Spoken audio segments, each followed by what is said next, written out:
Charismatic actress Annette Funicello was an incredible phenomenon in the 1950s, ruling television screens when she was still a kid and inspiring many kids like her around the world.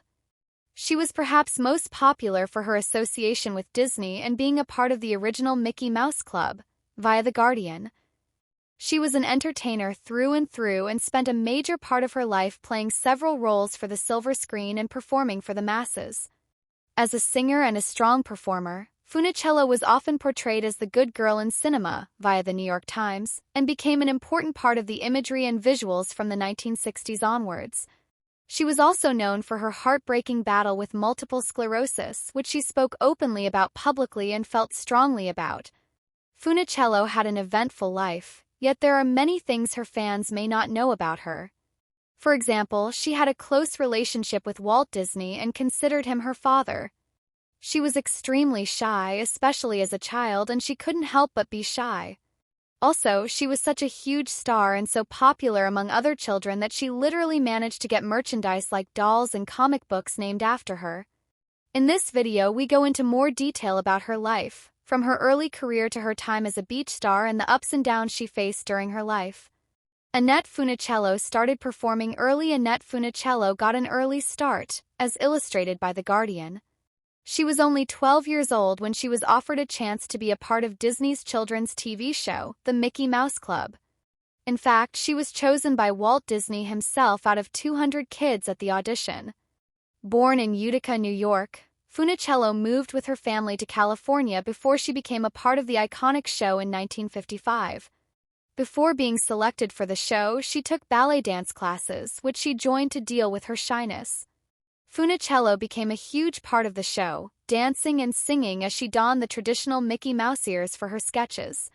According to the Los Angeles Times, Funicello was easy to like and appealed to all kinds of viewers for her charm and persona. Her former co-star, Frankie Avalon, who she worked with later in her career, described her well when he said, "She had a heart and a soul and a feeling about her that everybody just connected to, male or female, without being pretentious in any way," he said. "She was just a nice girl next door." America's sweetheart. Annette Funicello was a Disney star. It's undeniable that Annette Funicello's image was largely connected to her role on the Mickey Mouse Club. But guess what? Her family wasn't particularly keen on the opportunity in the beginning. In her book, A Dream is a Wish Your Heart Makes, My Story, Funicello revealed that her family wasn't familiar with auditions or the hype behind the Mouseketeers, as the kids on the show would be called. In fact, her mom was confused and wondered why the makers wanted a 12-year-old on the show, equating the title with the Three Musketeers. Funicello minced no words when she stated that the goofy-looking Mickey Mouse ears in Disney became a huge part of her history. "I have said countless times, I owe everything to those ears, and I mean it," she explained. She added that she really didn't know that those ears would be the reason for her to connect with countless kids in different parts of the world. "To have enjoyed such an honor, I am eternally grateful," the actress wrote. Annette Funicello rapidly rose to popularity. Annette Funicello quickly became a crowd favorite during her time as a Mouseketeer. According to The Guardian, her on-screen popularity helped her bag her own series in 1958, titled Annette. It had a total of 19 episodes, and Funicello played the role of a charming orphan girl who moves to the city from the country, adjusting to her new life with her relatives and learning the ways of her new world. Reflecting on her show, Funicello wrote in A Dream is a Wish Your Heart Makes, My Story, life wasn't easy for Annette McLeod, and I think that was one of the reasons viewers responded so enthusiastically to the series. She added that it may seem unbelievable, but the show displayed immense depth and meaning. She also stated that by the time Annette rolled around, she'd managed to strike a chord in the hearts of her fans and was getting a lot of fan mail, approximately 3,000 to 6,000 letters a month. No one was more surprised than I, and I learned later some of the studio people, who in the beginning were quite certain that another of the girl Mouseketeers would be the show's star, Funicello candidly confessed. It was abundantly clear that she was a huge fan favorite who had a loyal fan following. Annette Funicello was also a singer. Annette Funicello was talented in more ways than one. For example, she was also lauded for her singing skills.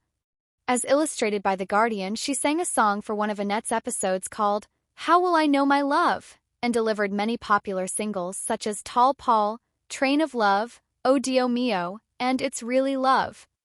What many people don't know about Funicello is the fact that she didn't actually consider herself a singer, via NPR. She revealed that her musical conductor at the time, Tutti Camerata, was aware that she wasn't entirely at ease, so he figured out a way to help her with a neat little trick that would let her feel more comfortable during the recording process. Funicello explained what it was. I would sing the first time and then I'd sing to myself and then they would add a lot of echo chambers to it. We came up with the Annette sound and it made my voice much stronger and I felt much more confident with the echo chambers, she said. Annette Funicello's film debut. Annette Funicello made her film debut in The Shaggy Dog, 1959, for Disney and managed to deliver a commercial hit even there. At the time, there was a lot going. Reruns of the Mickey Mouse Club were common, and Funicello's pop single Tall Paul had also been released by Disneyland Records. Funicello wrote about her thoughts on The Shaggy Dog in A Dream Is a Wish Your Heart Makes. My story, detailing how Disney made the bold move of making the movie in black and white so that the film's supernatural aspects wouldn't scare his audience. Despite its far-fetched premise and a lukewarm critical response, The Shaggy Dog became a very popular and commercially successful film, pacing the way for later Fred MacMurray vehicles. Funicello wrote, "The actress added that she found it a lot of fun to be associated with her first feature film, even though her part in it wasn't groundbreaking or major." Annette Funicello and Paul Anka were in love. Singer and songwriter Paul Anka was quite taken with Annette Funicello, and he didn't exactly keep it a secret. Turns out she felt the same way about him. According to the New York Times, she once wrote, "As Paul wrote in his hit song about us, just because we were 17 didn't mean that, for us, our love wasn't real," referring to the song Puppy Love. However, the two couldn't actually find time for each other, as they were occupied with work. When Funicello did reveal how she felt, Anka simply asked her, "What script did you get that from?" And yet, it is undeniable that the two had a history and absolutely courted each other. When NPR asked Funicello years later about it, she explained that the pair once had a conversation about their relationship, and Anka told her that it was a pity that everyone referred to their romance as puppy love and didn't understand how it really felt. He was then inspired to make the song that ended up becoming a popular hit. Anka remembered the actress after she passed away, saying, "Annette was a star from the time she was 12 years old, and I met her shortly after." In addition to her talent, she was self-possessed, determined, had incredible integrity, and was loved by everyone. Annette Funicello was the star of many beach films. Walt Disney, according to the New York Times, was approached by people from American International Pictures to get Annette Funicello to be a part of a beach film. He believed it would essentially be good, clean fun, but did advise the young actress to avoid showing too much skin, specifically not to expose her navel. She agreed and respected Disney's suggestion. Her first beach movie was Beach Party in 1963, in which she worked with Frankie Avalon. The two would make more beach films together. Funicello revealed in A Dream Is a Wish Your Heart Makes. My story that she caught flack for complying with Disney's advice about not showing her navel on screen. She wrote that while most colleagues understood where she was coming from, a director or producer would inevitably ask her to put on something more revealing. She was also taunted with questions like, "So, you still have to follow the boss orders?" She remained adamant and shot back that the choice was hers. Ultimately, Funicello did enjoy working on the Beach Party films and mentioned that she actually got to make many friends through these projects. Annette Funicello fell in love with her agent. Annette Funicello ended up falling for her agent Jack Gilardi and married him in 1965, via the Syracuse Post-Standard. The pair met while working on a set and ended up falling for each other. According to The Hollywood Reporter, the movie in question was Babes in Toyland. Gilardi was Funicello's manager and agent for many years until they decided to get divorced in 1981. Funicello reflected on falling in love with Gilardi and wrote in A Dream Is a Wish Your Heart Makes. My story, we had known each other as manager and client and as friends. One evening, I don't know what happened. He looked at me, I looked at him, and suddenly we knew we were in love. After her marriage ended, the actress found love again when she met a racehorse trainer named Glenn Holt. couple were together until she passed away. Annette Funicello had multiple sclerosis in the late 1980s. Annette Funicello was diagnosed with multiple sclerosis, an illness that would have a major impact on her life and which she would endure for over 25 years. The New York Times revealed that Funicello was optimistic and wouldn't get bogged down by her diagnosis, starting a charity instead to help others zero in on a cure. Funicello didn't reveal her illness until 1992, when she realized it was important to issue a public announcement. Around that time, she was being forced to endure unkind speculations about the fact that she found it difficult to walk. People wondered whether she was an alcoholic, via The Guardian. Funicello's condition was rather severe, and she eventually started using a wheelchair to get around. Her husband, Glenn Holt, later revealed that he'd assured her that he'd always help her with anything she needed. When she got diagnosed, "I told her, I will take care of you and I'll do everything I can," he said. Annette Funicello was no victim, though. She studied her illness, learning as much as she could. She wrote that no doctor in the world could predict whether a patient with multiple sclerosis would worsen in a few years. Moreover, Funicello was open with her kids about her illness, making sure she read up on it so that she was equipped to alleviate her children's doubts and answer their questions. Annette Funicello survived a fire in March 2011. Annette Funicello and her family went through a scary experience when their California house caught fire. As explained by KNBC, the actress showed symptoms of smoke inhalation. She was rushed to a hospital where she was treated, according to the Los Angeles Daily News. Funicello was 68 at the time of the incident, and it was believed that she, Holt, and a nurse escaped from the burning house after it caught fire. Corliss Foster, a friend and neighbor, believed that Holt must have helped his wife get out before things escalated. "Glenn must have gotten her out of the house and put her in the backyard," he said. Thankfully, no one suffered serious injuries and everyone was believed to be stable. The blaze was rather intense when firefighting authorities reached the scene and began work on dousing the fire. According to Today, the fire began in the morning, and it took firefighters around a half hour to extinguish the blaze completely. Annette Funicello's health failed in her later years. Unfortunately for Annette Funicello, life got harder for her in her twilight years.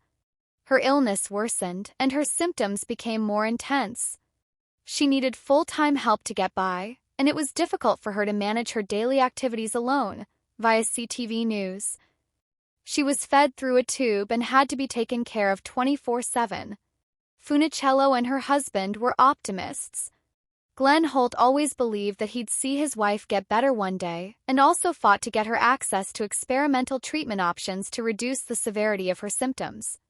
According to Today, what worked against her, according to experts, was the fact that her diagnosis came at a time when not much was known about her illness, which made it harder to stop the disease from progressing as much as it did over the years. Videos taken in her later years showed the actress struggling to move.